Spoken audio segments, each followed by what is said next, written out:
Hi,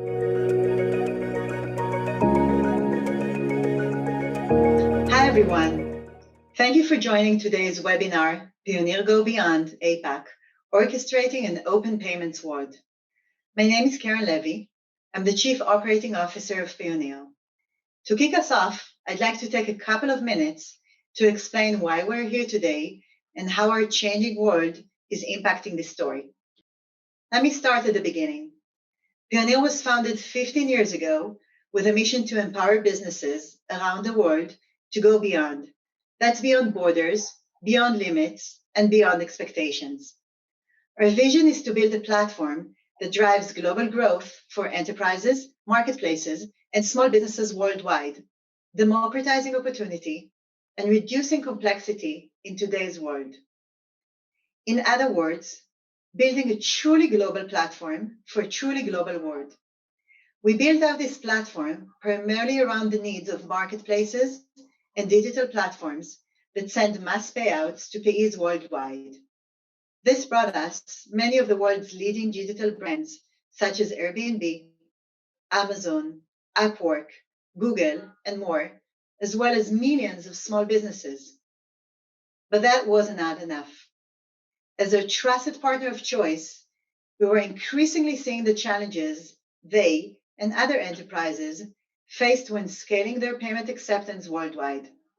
How could we help them to manage and streamline the way that they got paid by their consumers, delivering a localized customer experience for their global customers without the headache of managing multiple integrations? So we've made the decision to help merchants optimize their payment setup by introducing an open platform that gives them full control over their business and streamlines payments globally today and in the future. But then came 2020. The world has been thrown into turmoil over these past few months. The global economy entered recession, and we all needed to adapt fast to a world of homeschooling, remote working, and indoors living. But after the initial shock, we started seeing some fascinating trends impacting the world of digital commerce. E-commerce as a percentage of all US retail has been steadily growing by around 1% each year, but within 8 weeks alone, it leapt from 16 to 27%, the equivalent of being thrown 10 years into the future.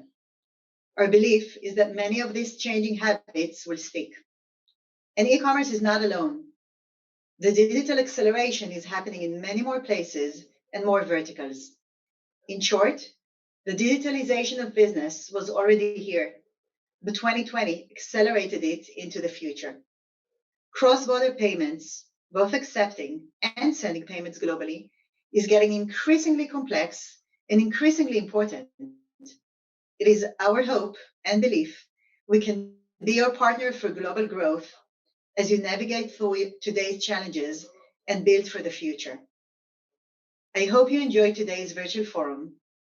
It is now my pleasure to hand it over to Nagesh.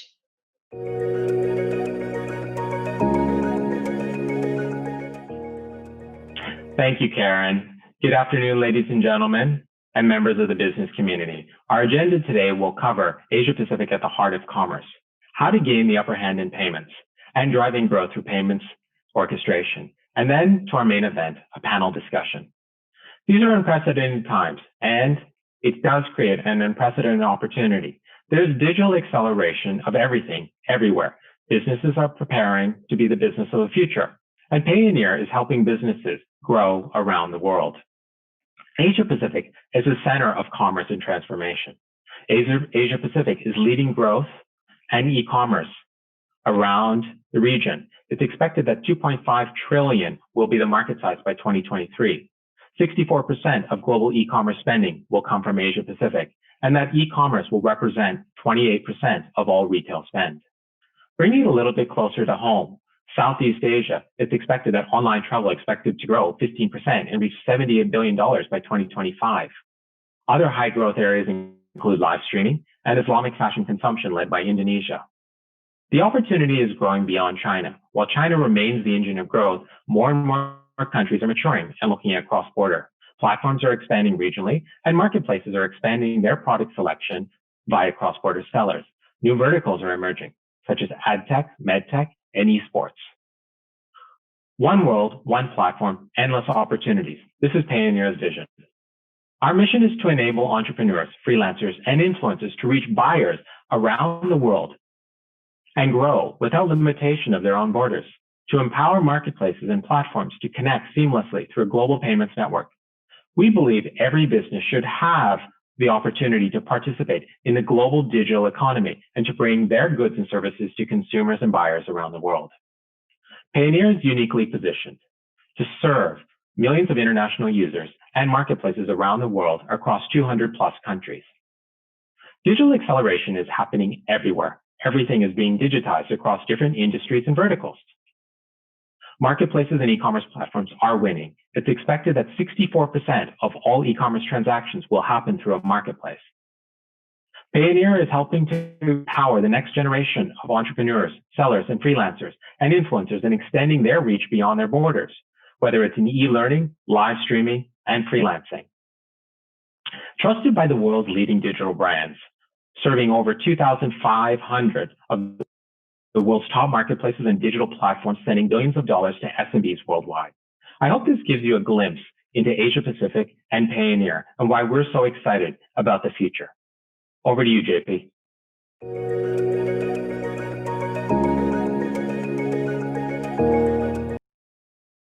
Hello, everyone, and thank you for joining this session on driving growth with payment orchestration. The payment space is exploding. E-commerce businesses are facing an unprecedented choice in payment providers and methods to choose from. Today, there are more than 900 different payment providers in the world and over 250 different payment methods. There are domestic, global, and regional solutions. If we zoom into each payment provider's capabilities of geographic coverage, payment method and feature support, formal and regulatory requirements towards businesses to pass the due diligence, it quickly becomes clear that payment is a highly complex world. And yet, on the other side, we all know that growth can be driven and accelerated with the right payment providers and methods. But making the choice for your business is not an easy task. If you are planning to enter multiple markets in a brief period of time, you're most likely already facing the challenge of working with multiple local payment providers versus a regional PSP that is able to cover your markets, but not your local customer needs. You know that integrating a new payment provider is a time-consuming, effort-intense, and costly project. In the worst case, choosing the wrong payment provider can prohibit your business to grow and win against the competition. Looking back on your requirement sheet, you reassure yourself that you know exactly what you're looking for. You want the best setup for each market, a provider that offers the best coverage in every market you want to expand to. You want the best conversion, the highest acceptance rate, but most of all, you want an easy and fast integration. So how can you make the right choice? How can you balance the interest of fulfilling all the requirements, meeting the timeline, and making it happen with the resources that you have? The answer is payment orchestration. We at Payoneer believe that payment orchestration is the key technical solution for every e-commerce company that plans to expand to new markets, desires to work with more payment providers, or wants to optimize the payment performance. The idea of payment orchestration is simple. While the payment orchestration platform connects with the payment providers and translates their APIs into a standardized and unified interface, your company connects via a single integration to the payment platform and unlocks an unparalleled network of over 70 plus and growing best-in-class payment providers. As a result, once you're connected to our platform, there's no longer the need for you to integrate directly with payment providers. We make sure that you can focus on managing your payment portfolio. But that is just the beginning. With payment orchestration, we found a unique way to help you navigate safely in the world of payments and empower your business to achieve your payment goals. With our solution, you can expand quickly to and easily to new markets, benefit from optimal customer conversion, achieve the highest acceptance rates while paying fair commercial rates, but most of all, remain independent. I thank you for your attention and would be delighted to hear from you during or after the event. I'm now handing over to James and our panelists discussing the power of payment orchestration in today's borderless world. Thank you very much, and I am delighted to be here. My name is James Dibiasio, and I am based in Hong Kong. I'm founder and editor of DigFin, which is an online media focused on digital finance, fintech, and digital assets. Payments is obviously a big part of all of those stories. This is a very interesting time because of the huge expansion, new kind of business models that we're seeing, as well as new ways for traditional businesses to also reinvent themselves, find new segments. But doing so brings a huge level of complexity. I think this, the presentations that you just saw give you some flavor of that, both of the opportunity as well as some of the challenges. We've got a terrific lineup of very experienced people from a quite diverse set of backgrounds to help share their experiences and understand what are the choices that companies have to make and how they go about thinking about those decisions and what they actually do. So there's a few headline questions that are pertinent to many, many businesses, no matter where their backgrounds, whether they're old or whether they're new. Growth is obviously a huge one, and we saw those slides talking about growth in e-commerce as just one example. Then big classic questions.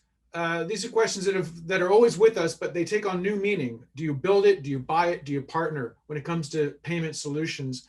And finally, you want it to both be simple and efficient, but at the same time, you want to still have the freedom of choice and the ability to serve your customers in all the different ways that your customers want to be served. Those are hard things. And it's very difficult because a lot of these companies are not necessarily payments companies. They do other things. So, but they have to, in some cases, as you'll hear from some of these stories, they almost become payments companies in themselves. So with me to discuss all of these exciting questions, let me introduce our panelists today. And just one last housekeeping note before we get into that. We certainly welcome questions from the audience. We'll address those at the end. We've got about a 60-minute discussion time, but on your Zoom thing, there should be at the bottom, the Q&A panel. Just put your questions straight in there and I will direct them to the relevant people. So we certainly welcome those. Now, let me introduce our panelists. From, I guess, the biggest traditional corporate world, although I wouldn't say it's a very traditionally run company, Airasia. I'm pleased to have Mohammed Hafiz here joining us from Kuala Lumpur. Mohammed, or Mo as he likes to go by, is head of payments and financial services for Airasia itself, the airline. So welcome, Mo. Great to have you. Thank you. Great to be here. Now, our next panelist, also from a name that is probably quite familiar to everybody, particularly in this region, we've got Valerie Wagoner from Singapore. She is Chief Growth Officer for GoPay, the wallet for Gojek, which is, of course, famously ride-hailing business based in Indonesia. So, Valerie, great to have you today. Thanks, Jalen. Looking forward to the conversation. Me too. Also from Singapore, joining us is Arvind Singh. He is COO and co-founder of Hula, which is a fintech startup. And so he's got a whole other, coming at these questions from a very different direction, very different perspective. Arvind, great to have you. Great to be here. And then we've got two folks who are currently in Europe. First is Dennis McNulty, who is normally based in Tokyo, where he is senior product manager at Makari, an e-commerce site. But Dennis is joining us today from Madrid, or somewhere in Spain, I should say. So he's promises to save some tapas for the rest of us after this. Exactly. Thank you, Jim. And dialing in from Cyprus, sunny Cyprus, is Mathieu Chapelle, who is head of business development at gaming company Jica. So Mathieu, bienvenue. Thank you. Good afternoon, everyone. Okay, so that is our panel. So you can get already a flavor, and I'm sure there's many merchants in our audience. You can get a flavor that we've got big corporates like Airasia down to fintech startups to gaming companies. So we've got a huge variety of people, but they all have certain problems and perhaps opportunities in common, and that's what we're going to explore today. Mo, I'm going to start with you. Sure. Now, I think one thing I can say that's probably true for many people on this call and on this panel is that payments is not your core business. In your case, your core business is flying people around. Right. But it's core to the business working. Correct. Especially That's because you're in multiple markets, currencies, whatever. So just talk us a little bit through how AirAsia has thought about, as you grow new markets, new customer segments. What are you doing with the payment side? Why is that so important to getting the whole thing to operate smoothly? And one or two sort of big picture questions that you have to deal with. Thank you, James. Now, the interesting thing is, I mean, AirAsia started about 19 years ago as an e-commerce airline. So we're not new to e-com or payments per se. Payments always been a fundamental component of what we do. Through time, of course, as we grew up beyond just flying people around, Tony, our founder, has kind of laid out a vision that kind of encapsulates a multitude of different verticals or payments requirements that he uses to sit down and support the different lines of businesses. So payments has been a very challenging aspect of AirAsia's growth in the last few years. We've gone from single vertical airline only to airline, then we went to cargo. Right now we're looking at retail. We've got duty free, we've got food, we've got a variety of travel related verticals like OTAs as well. So the challenge we have with payments is not so much around availing payments to our customers. It's how do we then provide a consistent payment experience as well? And how do we pick the partners that will give us that capability as we go up and do so? So it's been a very challenging few years trying to sit down and get that done. Of course, from a corporate perspective, everybody's going to be focusing on the front, right? And how you drive the business. Payment for us has become hygiene. I mean, for us as an organization, we want a customer not to think so much about paying us anymore. It's about consuming our services, enjoying the experience with our organization throughout the different verticals that we touch them with as well. So it's taken a very different view. So we work very closely either in-house. We started in-house. We've had to go hybrid and build some and partner with some. And as we reach out, we're operating in about 9 different markets in ASEAN. AirAsia is an ASEAN airline, logically, and we believe that we showcase the strength of what ASEAN is all about.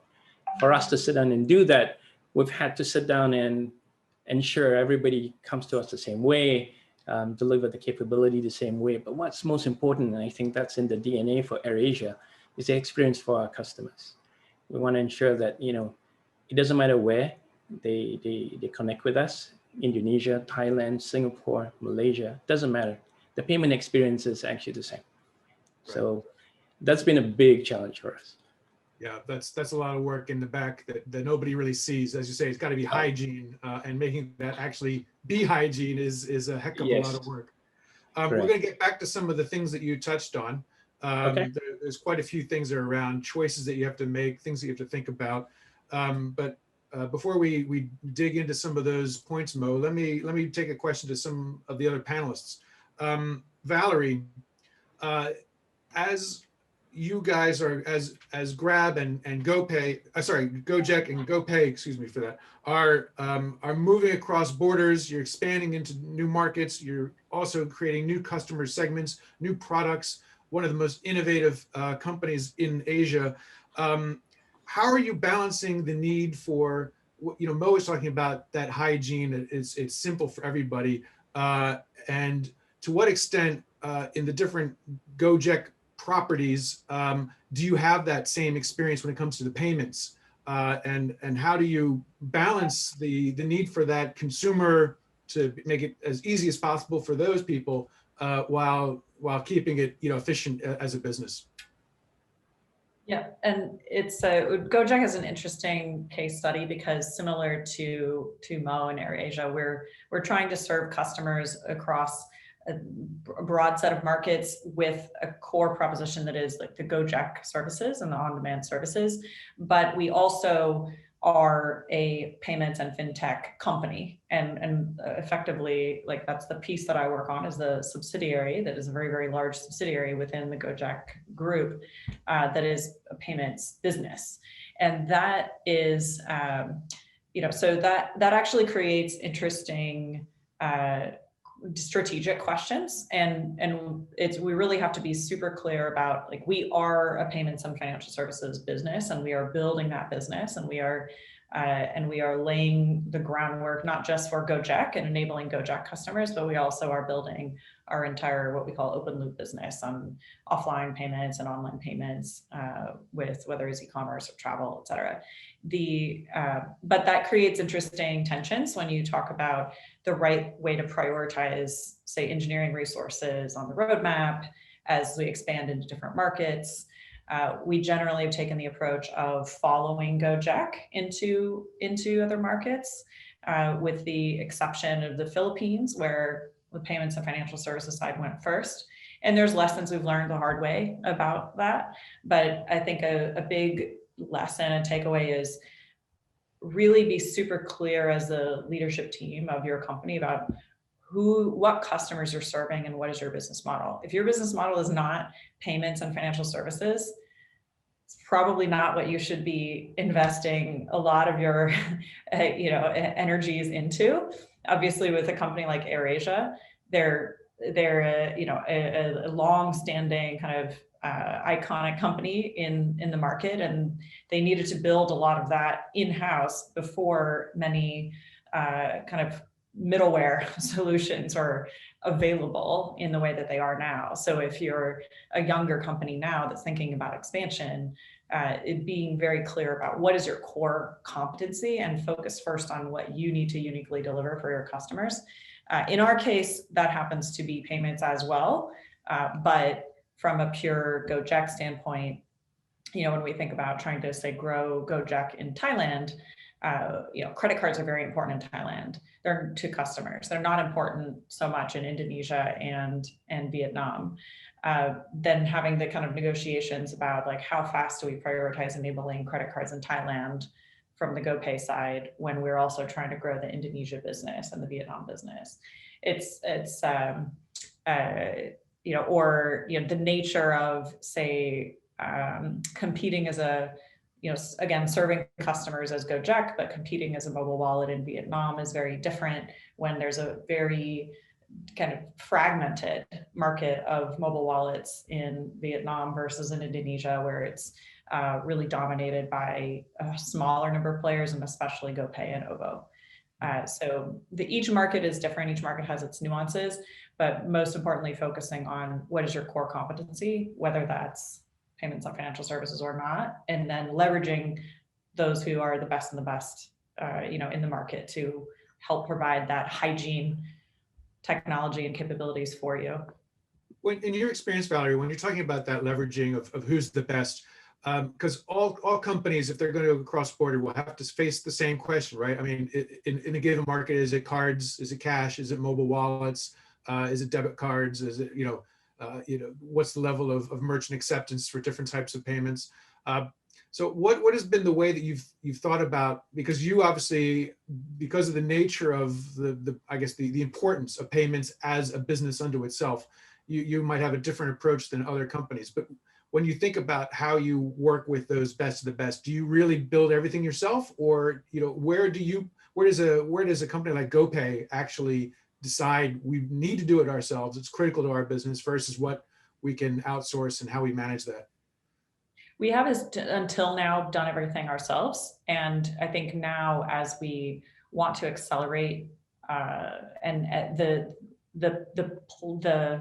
accelerate the service that we provide to Gojek, the mothership, we are looking into how do we work with different aggregators or different third parties so that we can move faster, especially in markets that are higher importance to Gojek as an ecosystem than to GoPay as a standalone payments entity. So we're starting to look more at where it's strategic to have more of a hybrid approach.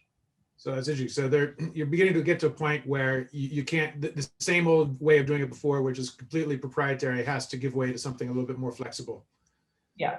We're having those debates about where that makes sense today. Okay.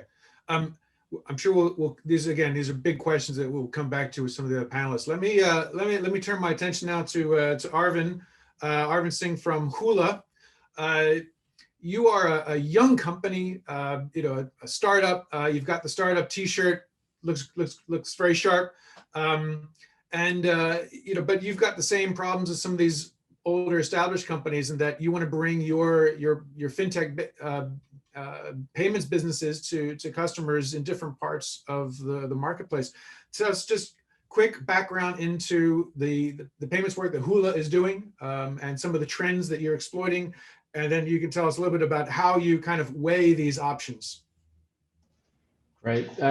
Good questions across the board. We're getting a little bit more mature now. We're a few years old, been doing this, and now in a few markets as well, and we're expanding quite a bit. But just for some background, you know, Hula's a buy now, pay later platform. We enable customers to purchase what they want or need upfront while paying for that product over the course of a few payments.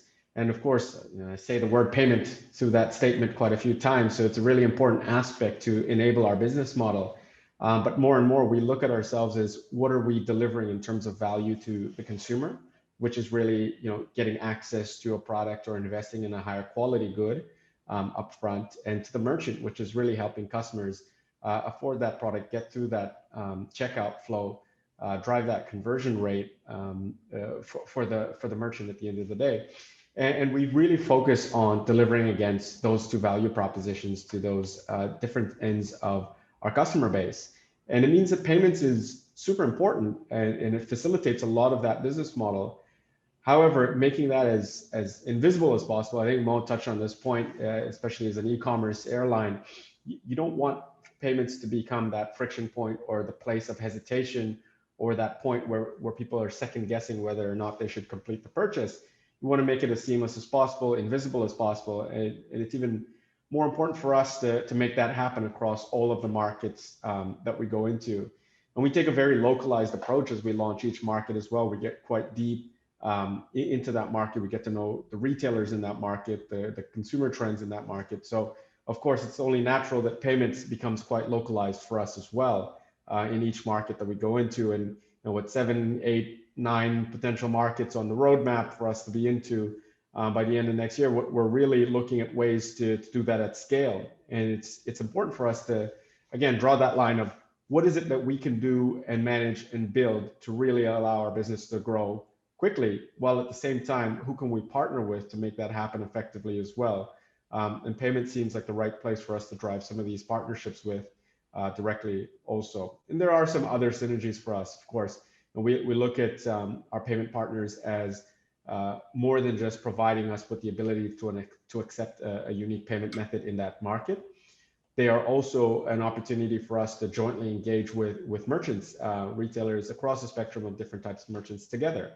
And we've already started to tackle that with a few of the partnerships that we've established in the payments world to actually have joint merchant engagements together with those partners as well. So we see this as a really deep partnership opportunity for ourselves when it comes to working with payments companies. Yeah, that's really interesting. So we've heard from Mo and Valerie talking about how their, you know, payments become so intrinsic to their own business, sort of in an internal manner. In your case, it's also a gateway to other relationships, and so it has that dynamic effect and exponential effect on your business. But because you're a relatively small company compared to Gojek or Airasia, you know, you're talking about, you know, your ambition is to be in 8 or 9 markets. You're already in several now.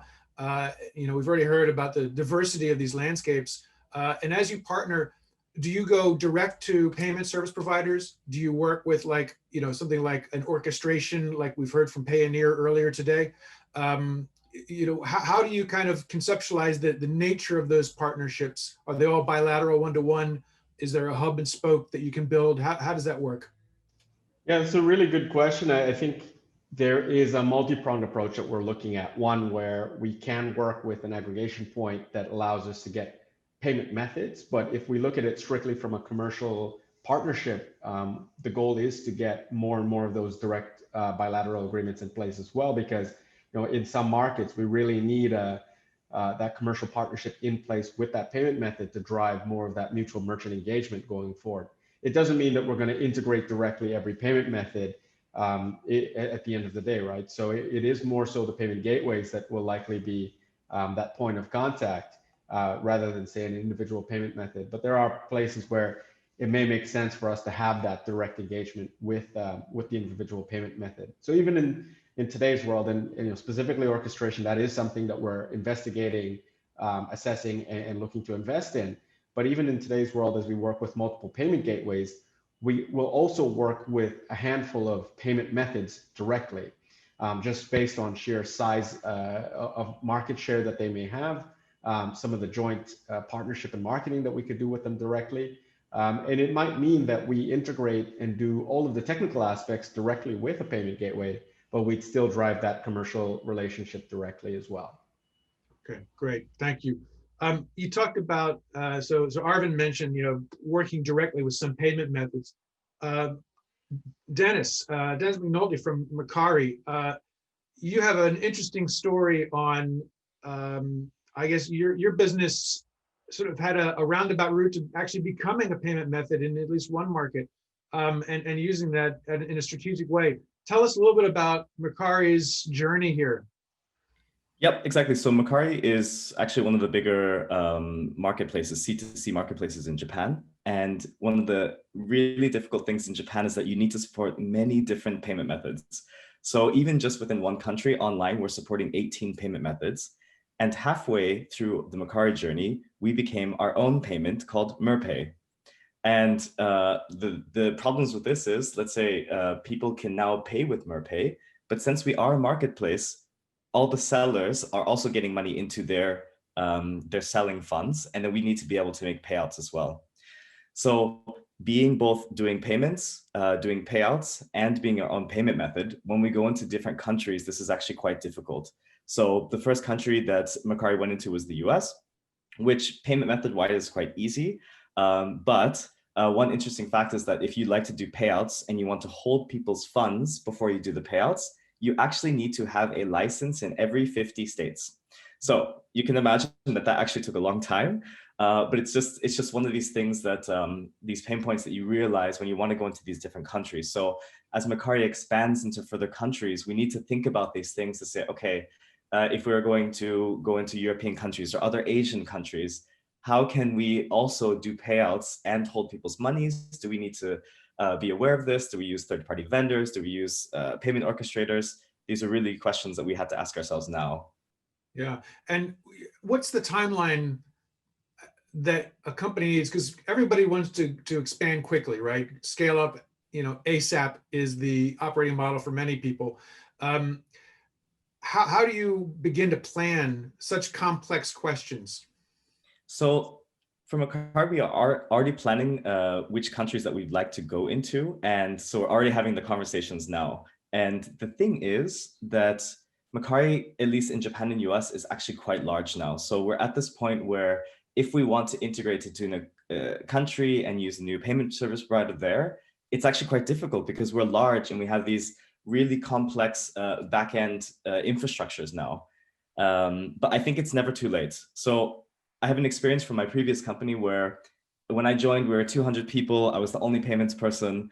And from there, we grew into many, many countries using 8 different PSPs and many payment methods. And if we were to have had a payment orchestrator from the beginning, this would have been easy. Like going into different countries would have been much easier because we can't spend 6 months every time we go into a country getting ready for payments. And that, actually 6 months is very quick. I would say 6 months to a year to even get that. So now with Makari, we're at this point where we're big, we have a very complex structure, but if we want to get to other countries, why spend 6 months to a year to adapt new localized payment methods through a PSP, where if we use a payment orchestrator, it could be basically the last integration that we would need to do. Because as we get into different countries, hopefully the payment orchestrator will already have something in those countries and we just flip the switch on. Yeah. So I think time-wise, it's much better for that. And then our payments teams can really focus on not just integrations, but things that drive conversion and retention for our customers. Okay, that's good. And there's some questions that I want to follow up with on that observation. But before we do, I'd like to bring in our 5th panelist, Mathieu Chapelle from Jica. another fascinating story from the gaming world. And gaming and payments are quite intimately connected. So walk us through a little bit about the choices that your company has had to kind of grow up with when dealing with payments, and how you're tackling some of these issues of, you know, well, I'll let you tell the story and explain the importance of payments to a gaming company. Absolutely. So definitely for a gaming company, we are obviously 100% e-commerce from the get-go, meaning that payments is part of the strategic thinking that you must have right away. We do consider payments as cost for doing business, generally speaking, obviously. So it means that our strategy is usually around the fact that we're not going to be paying attention to the cost itself at the beginning, at least at the beginning, from the moment you go out and you release a game, but you will be more looking at relevance and coverage.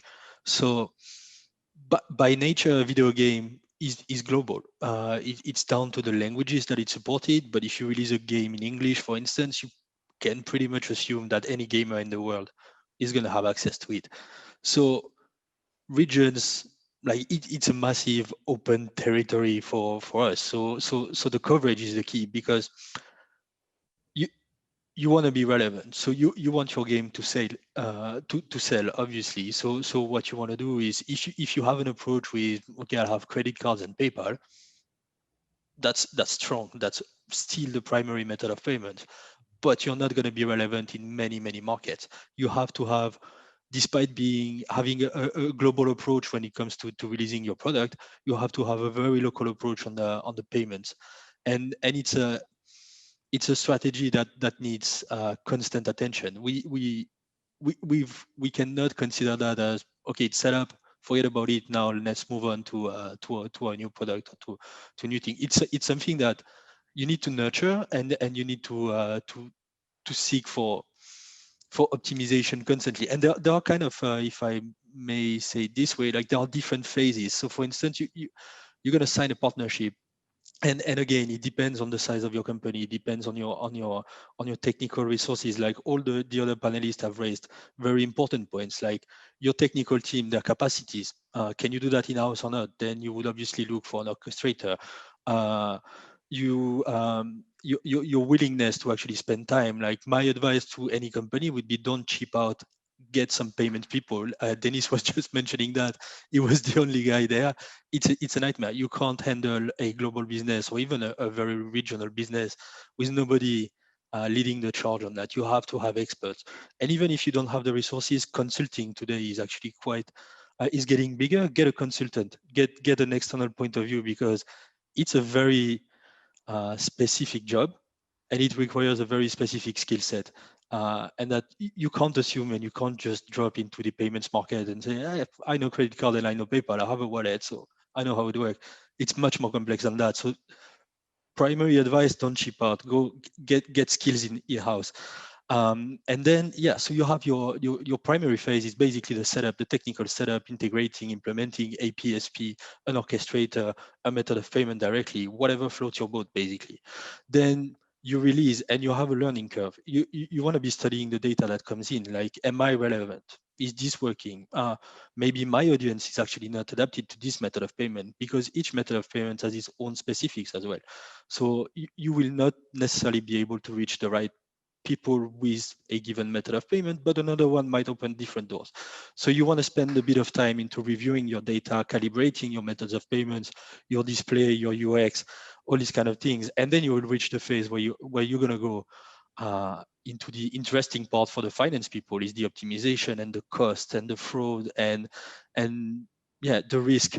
When I'm saying risk, I mean, should you have all your eggs in the same basket? Should you process everything with one PSP? Should you have a backup? Should you have 3 backups? Should you have a PSP per region because of relevance, for instance? Should you have an orchestrator, like one technical point, and you don't have to touch it, and you know that you basically you outsource that, and you don't care about it.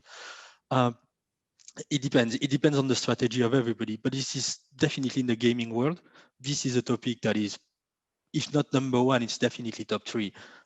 It's something that we constantly look at and that we constantly try to optimize, because as I mentioned before, it's at the heart of our business. We don't have that, we don't function.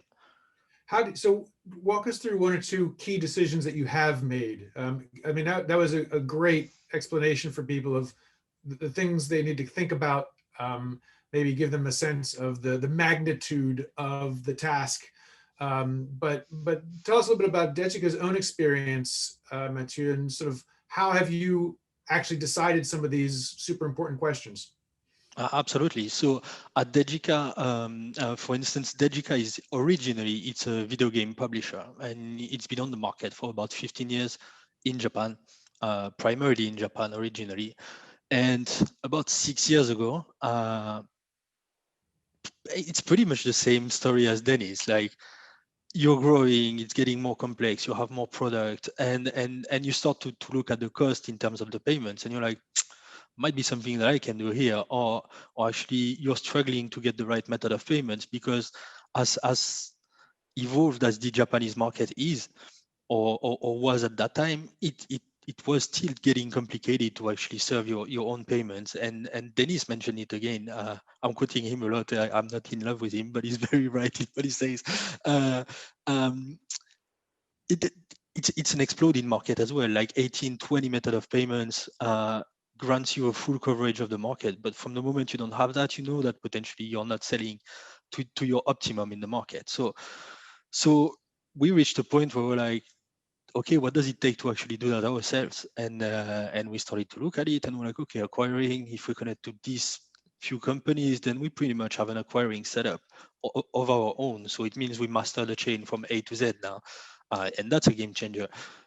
Well, for obviously, again, when you have technical resources and capacities in-house, that can be a game changer. Otherwise, it can be a massive problem that you're bringing in-house and might not solve the issues you have, but create others. So don't underestimate, once again, the size of a project like that. But for us, it appeared to be critical at the time, and it was the right decision. And actually, as a matter of fact, today we set up our payments company, so to speak, and it actually became our primary source of revenue. We are more a PSP today than a gaming company, because we are reselling these services to companies like Steam, to companies like Wargaming, to companies like Nintendo, and things like that. So yeah, it became our primary activity, actually. Yeah, that's fascinating that you went from trying to make your own payments infrastructure efficient to turning it into a revenue generating business.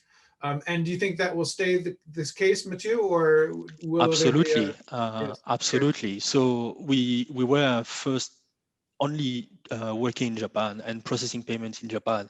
We moved to Korea recently.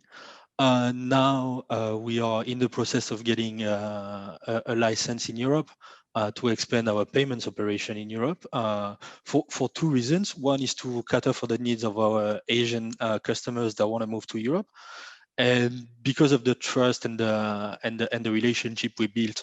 Well, they basically, few of them started to ask us, "Hey guys, do you have any opportunities for us in Europe? Can you service us in Europe?" And it grew bigger in our minds, and we're like, okay, fine, let's just set up shop in Europe as well. So we're actually working very hard on expanding the business in other regions. So yeah, we have big plans on that. Yeah. Yeah. Okay. Very, very interesting. Before I continue the questions with our panelists, just want to say to the audience, we would love to hear from you as well. So if you go at the bottom of your Zoom screen, there's a Q&A button, little panel button there. Please just tap on that, send your questions in, and we'll feed them to the team here. So please, we'd love to hear and be able to respond to your questions. We've got incredible experience here, I think, which is already pretty evident.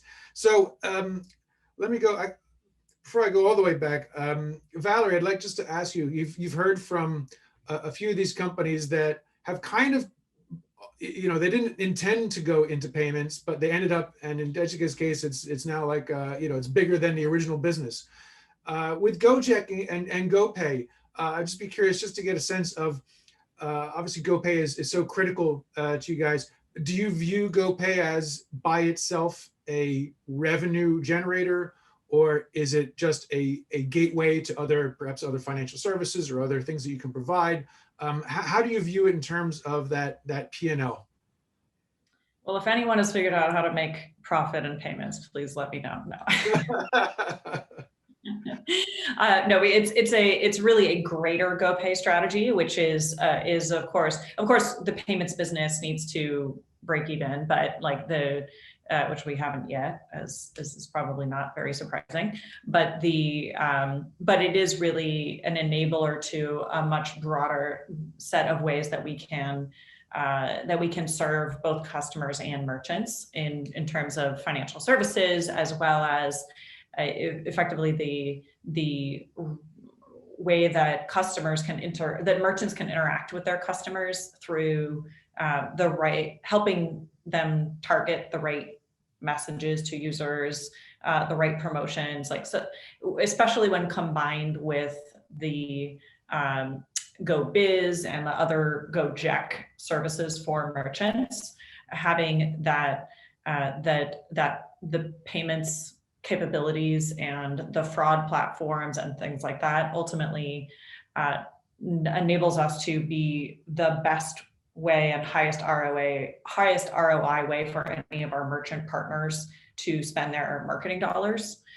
So there's extensions on both the direct financial services to end customers who of course may not even be banked, but we have a lot of understanding of their purchasing patterns and behaviors and the ability to credit score them and get them access to financial services that they never would have had access to before. So it's really better financial services for the underbanked and also financial services for merchants, but also the ability to deliver higher performance marketing in combination with some of the other solutions on the Gojek side. So that at a high level captures a kind of broader, greater GoPay strategy, of which the payments business and the value that payments market's a cash dominant market. That's kind of the top of the funnel, if you will, and then creating value both for customers and for the business in terms of driving revenue, but ultimately where real profit will come from is the connection to the other sort of value added services. Yeah. But I think it's interesting that Gojek's origins as a ride hailing app in Indonesia, and then obviously the payments enabled that business, but then when you create the payments, then you can do other things that you couldn't necessarily perhaps do just from the origins of the company. Yeah. So Mo, with Airasia, one thing that Philippe had said, he said, you can't just sort of ignore and set and forget when it comes to payments. And you talked a lot about that hygiene factor and making it all sort of invisible and almost like, so there's almost no thought on the customer side. What are the parts, as you've been growing this online airline business, are there parts where you build it and then you can sort of forget about them because they're set, they're done, and then you spend your time on more value-added stuff? Or is every little screw and nail have to be constantly adjusted? Like what Valerie said, if you found the formula for that, let me know. There are a few things. I think the payment strategy, we've realized a few things. I mean, given the fact that we've been doing it for a few years now, we kind of came through a few key points. Just to give you a sense of the magnitude, even though publicly we say we support more than 30 different payment types, but as we all know, a permutation of a payment type is definitely a payment connection, to what Matthew would say, right? So we have about 156 different payment configurations within the system. And that powers the 9 markets that we play in at where our hubs are. We do 35 different currencies as well. And that works from either from a payment collection or payment settlements permutation as well. So we've had to sit down and evolve the architecture, which requires a very active strategy as well. No, we need to sit down and optimize all the time. The high level architecture and strategy probably will be consistent in terms of where you're going. But I think the nitty gritty, the detail definitely needs to be optimized as you go. Payments, as we all know, doesn't stay put, right? There's always a new payment type. There's always a new payment capability, a proposition that works as well. So we've had to adapt to those two, right? And it is a daily thing that we've had to sit down and manage. Yeah, okay. We've got a question from the audience, so thank you, and keep them coming. Mo, while I got you, maybe you can stab at this. So the question is, with so many payment options and platforms aiming to please the consumer's preference and make it super easy, I guess, what do you do for returning users? I mean, are those returning users, do you feel, okay, now we've got this sorted, it works and you can move on to other things, or do you have to throw more resource into making sure that they keep returning? Maybe another way to ask is the value in that repeat customer and making sure that the payments value them, or is it the broadest net possible and just keep hoovering up users from anywhere? Well, for us, it's been a combination of both. We started with because we're an airline, we have a membership base because of the loyalty capability that we provide as part of our customers. So with the 75 million base, we've had a variety of strategies we have to employ. A little bit of conversion, a little bit of growth as well. So it is more creating value for Airasia's customers and members, for us to sit down and create that stickiness. A lot of what Matthew was saying, how do you continue to create ongoing value with the customers? And for us, it's a variety of pieces. It isn't so much about making payments so streamlined there. It is about making the consumer experience seamless.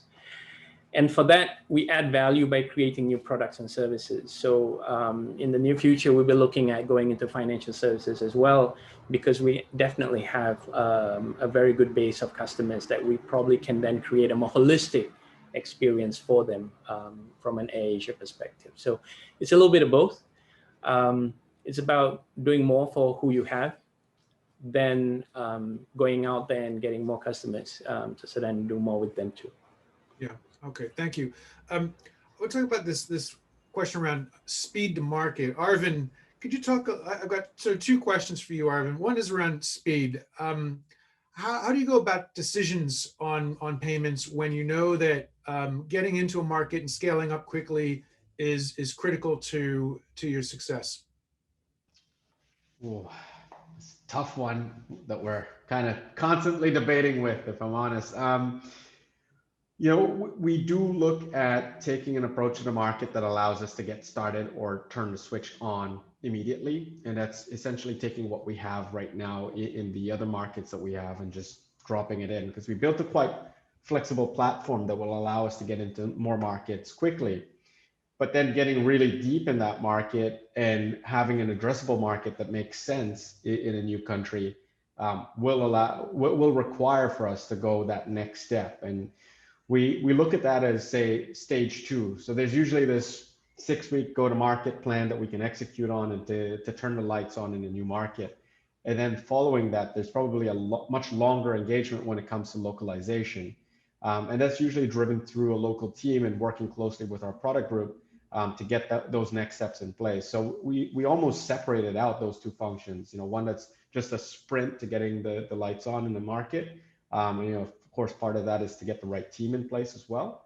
And then post-launch, it's getting the localization aspects correct to allow us to really get deep into that market. Now, why would we go down that path to start with? Well, the starting point is that a lot of new market expansion is usually driven by a large group of existing customers. So, we'll have a group of merchants that we work with today, and their goal is to get Hula into a new market as quickly as possible to fulfill some sort of demand that exists in that market. We'll enable that first and foremost, and then we'll start going deep into that market to get new customers. And of course, the more localized the customer that you get on board, you'll have to be far more localized to address their end user, the end shopper.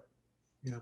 And when you're making these decisions, because you're on the precipice of some expansions for your business, do you have to consider, I guess, not just the stickiness of the customers, which is of course what you want, but also I guess your stickiness to these PSPs or an orchestrator in the middle?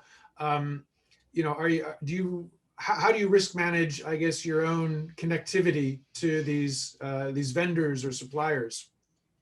It's a good point, because it is one of the things what we've looked at recently is how do we have a multi-provider strategy in place, essentially, right? Going from using a single payment gateway in the early days to then expanding on that and having multiple partners that we work with has always been that goal, and we've been able to do that through those direct relationships. Of course, simplicity of managing that through a single provider and partner is definitely going to help us focus our energies a little bit more, while still giving us that fail-safe, that feeling of security and risk management that's in place in case something goes sideways. We're probably not quite at the place where Mathieu is, where he's looking at optimization of cost. For us, it's more so conversion, flexibility, and a bit of risk management is the key driving decision-making aspects to this. Yeah. Okay. Thank you. We've got a question in from the audience. It's for Valerie. I'm gonna massage this question a little bit to make sure it's appropriate for this conversation. So they're asking about what happens if there's a merger.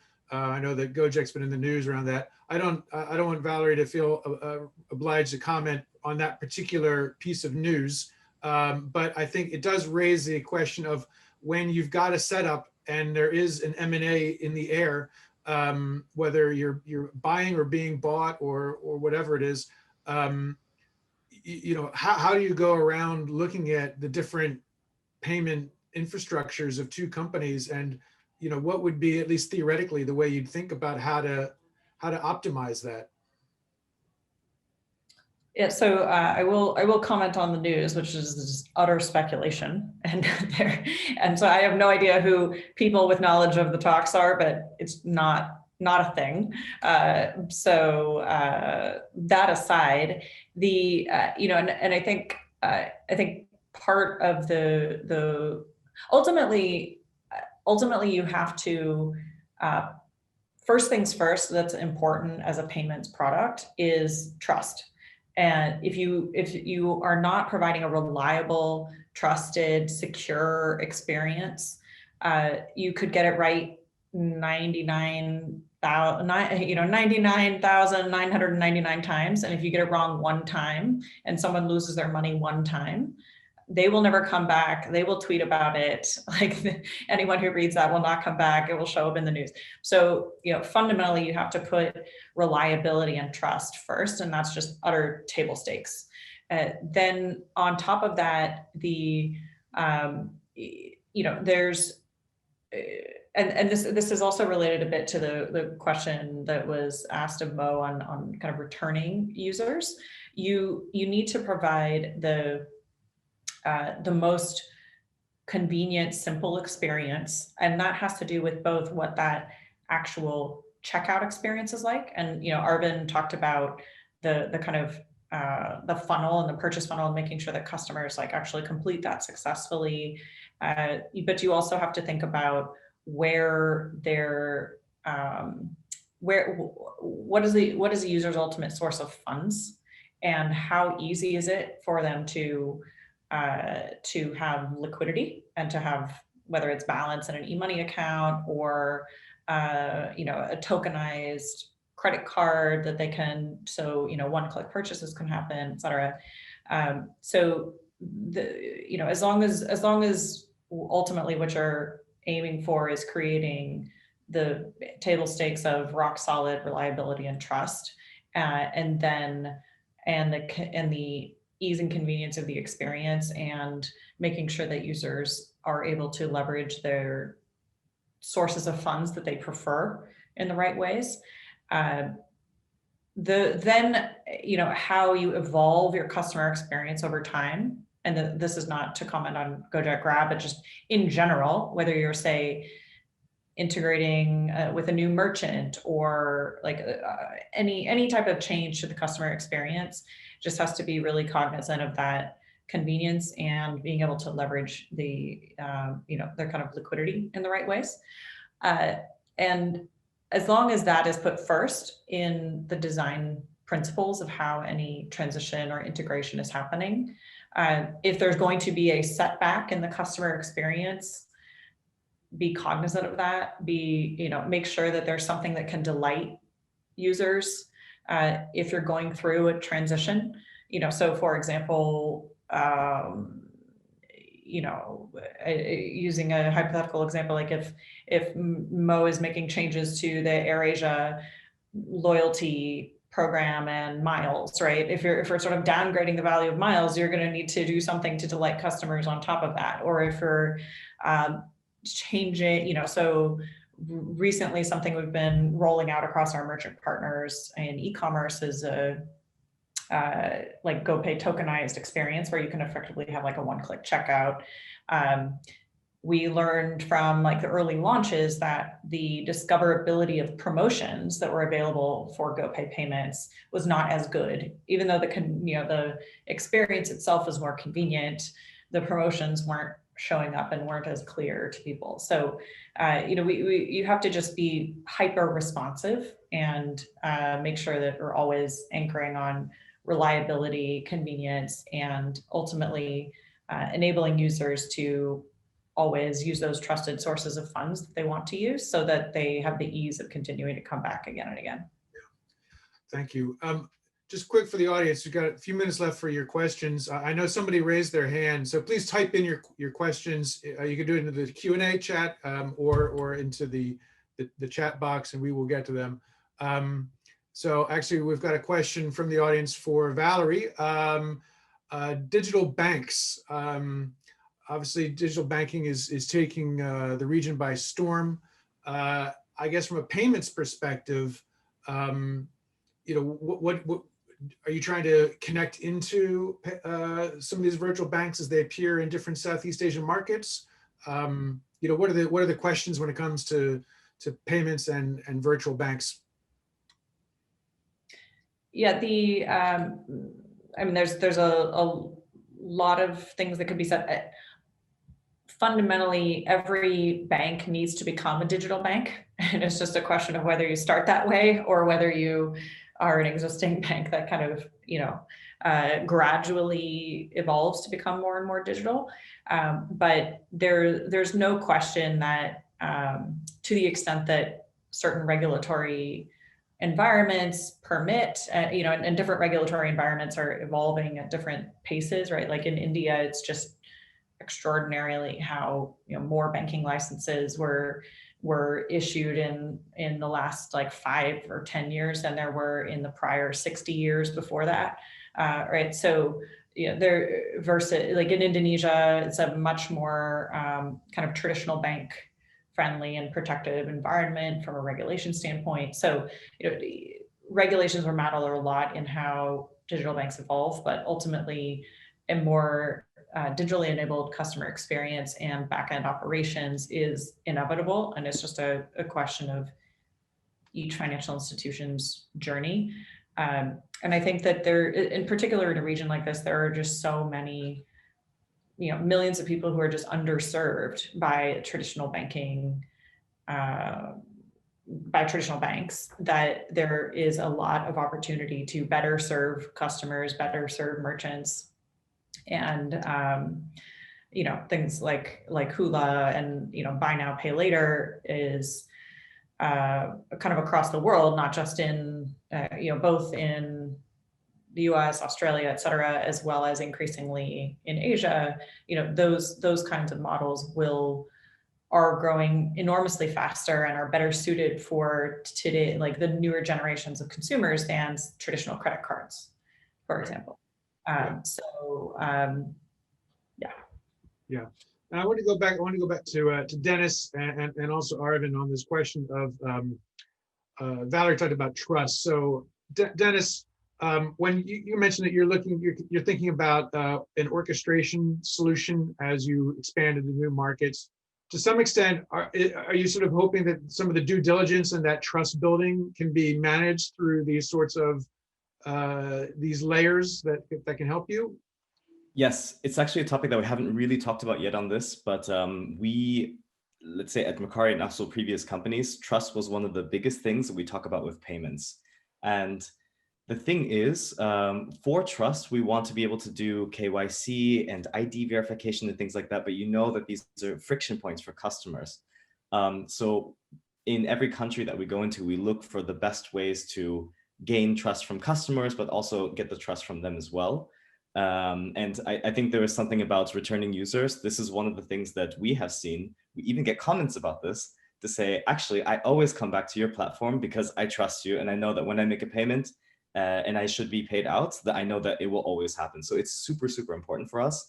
And let's say this is another area where there's many different third-party vendors providing KYC solutions and these kind of solutions where you can gain trust.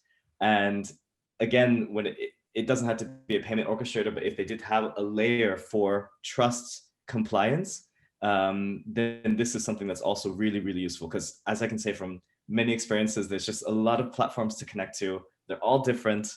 And why spend all that time when you can just have one layer that does all that for you? Yeah, okay, very good. Arvin, any thoughts on this question around trust, orchestration? Is this something that you're thinking about? It's massive for our business, especially as we work with retailers and merchants in general to do that initial establishment of trust to the end customer. And it's one of the things that's come up a lot in terms of payments and underlying payment methods. When we run our customer surveys, feedback sessions, interviews with the end shoppers, trust is a massive reason as to why they actually end up on, say, our website.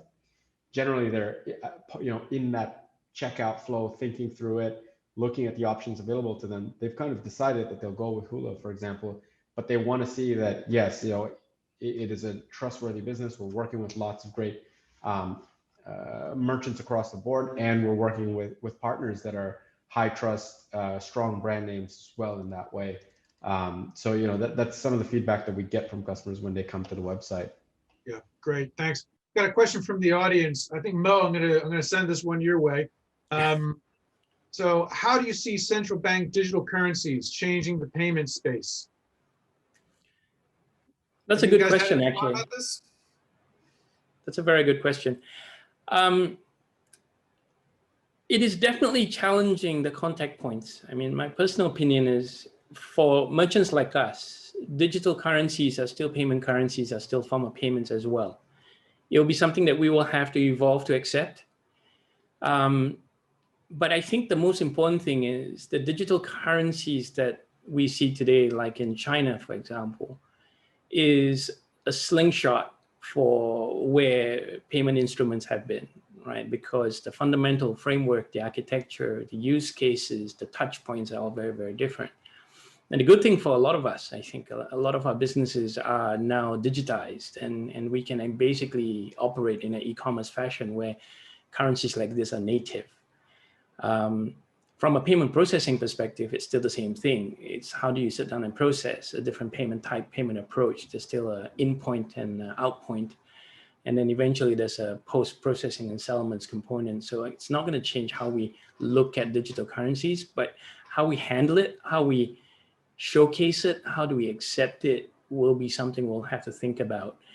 The wallets and the advent of wallets have given us some insight into how customers look at what's digital currency and how they see and perceive non-paper payments. I mean, the old days, all we had as a point of reference has all been cards, but now it's going to change as well. It's all about form factor going forward. Okay, very good. I think Mathieu, you might be the guy to ask sort of the obvious follow-on is crypto acceptance something that is there, in the gaming world, I would expect there might be more acceptance for that kind of thing as a means of payment. Do you see that happening? You actually, you might be wrong to a certain extent. I've had experience with My wife says script. that to me all the time. I concur to you. I agree with that. No, but yeah, it is accepted in the gaming sphere, obviously. But I've had experiences in which actually we had to shut it down, and not because our willingness to accept it or not. Is about 4 or 5 years ago, um, we started to accept Bitcoin on as a method of payment for video games. Not with Jica, but with my previous company. And actually, we had to shut it down after 3 days after the first payout, basically, that we received, because our bank, where we settled the funds, told us literally, either you shut that down or we shut you down. We don't want to have to do anything with crypto. And it's a very large English reputable bank that is global operations. And no matter how much cash you hold with them, if trust me, the account manager, so to speak, that called us to say that was literally praying that we do not say, well, we keep it and we change bank, because that would have been a very bad news for his own business. But just like it seems to be, it's a very tough question. Like the willingness to accept it from the gaming companies, yes, it is here because, as Mo said, it's just another method of payment. As far as we're concerned, it's just another channel. We don't see any difference into handling that. It's fine. Like there's a bit of specifics in terms of the tech, but apart from that, there's nothing new. Like this is something we do. It's another wallet. It's another card scheme. It's another whatever you wanna compare that to. The problem is the acceptance at the institutional level. The traditional banks that every one of us is banking with, they're not ready for that. They don't want that for whatever reason. And that brings the questions are more around the risk associated to it, the perception, the regulation in each country, all these kind of things that are extreme, at least to me, extremely unclear still. So for now, we're sitting on the fence. We'll just wait and see, basically. Okay, great.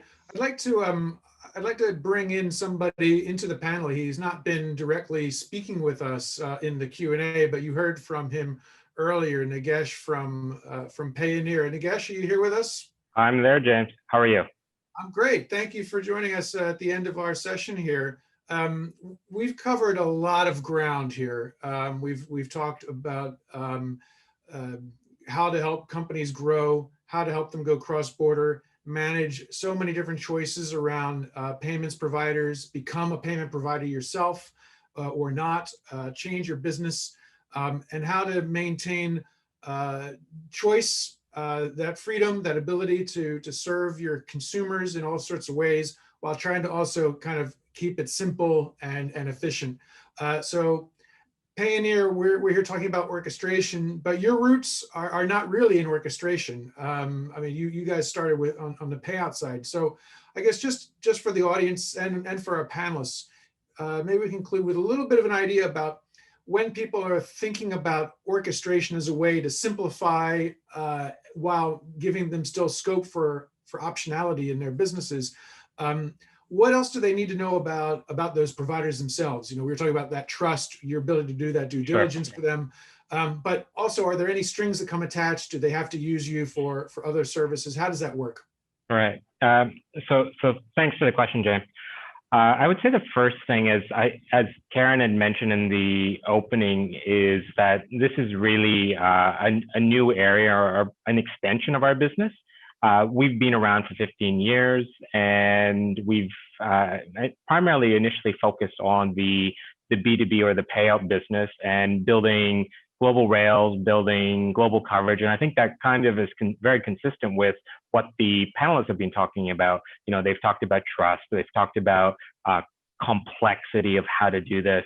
And this is very much where we and our origins sit, is really how to help businesses navigate from a cross-border perspective, how to help them realize the opportunities in a cross-border environment, whether it's, you know, in Southeast Asia, in Asia Pacific, or globally. So very much it's an extension of our business, but I think for any of the audience or any business or merchant that's thinking about it, you know, you don't have to bundle this with the payout portion of the business. Orchestration on its own, I think, as you've heard from the panelists, can you know, have use cases across the board, whether it's gaming, ride sharing, airlines, e-commerce marketplaces, buy now, pay later. And you know, I think we feel really passionate and very committed that there's a real big opportunity to help solve, you know, companies and the challenges they face in terms of payments. You don't have to always build it yourself. You can use those precious resources to focus on customer experience, as the panelists talked about, and you know, be able to defer managing and dealing with payment setup to someone who's only solely focused on that and can be a complementary partner. So I think that's how I would view it, and very much I think that's how Payoneer sees this, as they look at it as part of the collaboration with these businesses. Yeah, and I think one thing we've gotten from both your colleagues' presentations at the start, as well as the discussion with these companies, is the growing importance of payments alongside that opportunity as particularly internet commerce really takes off. So it's a combination of things. And I've been really struck in these discussions by the breadth of experience here. And in some cases, like Gojek, the GoPay is out there. It's a very visible part of what they're doing. In other cases, like in Airasia, it's just as important, but it's kind of all behind the scenes. And in some cases, like Jica, you know, just natural impulses led them to actually become a payments company. Makari has become a payment method in Japan, and what does that mean for what they can do elsewhere? And yet, at the same, and of course, in Arvin at Hula is considering how do we grow so fast into the buy now pay later space while maintaining our freedom of movement. So it's central to all of these businesses, and it's just going to keep growing. So I think there's going to be a lot of solutions out there, and we've heard that some firms, for a variety of reasons, want to do as much as possible in-house. Other firms want to do as little in-house. And it seems probably there's really a hybrid that's developing, but that hybrid is just different for everybody. And I think, you know, orchestration probably didn't really exist in its current form, you know, just even 5 years ago. So, you know, this offers a very interesting way to help basically sort of platform out some of the challenges for people. With that, I think we've come to the end of our session. I'd like to, first of all, thank the audience for joining us today. I think we had a really interesting talk. I appreciate the questions, and thank you for your time. I'd like to thank Payoneer, of course, for inviting us here today. A great chance for us to all share what's going on in this forum, as well as learn a little bit about what they're doing. And finally, the panelists have been superb. So Mo Hafiz from Airasia, Valerie Wagner from Gojek/GoPay, Arvin Singh from Hula, Dennis McNulty from Makari, and Mathieu Chapelle from Jica. Thank you so much for your time, for sharing your expertise and your lessons. It's been really great to listen. I've learned a lot, and I appreciate that. So I guess for myself, I'm James Dibiasio. You can find me at digfingroup.com, which has lots of content on digital finance, and that's it. So everybody have a great day. Thank you, everyone. Thank you.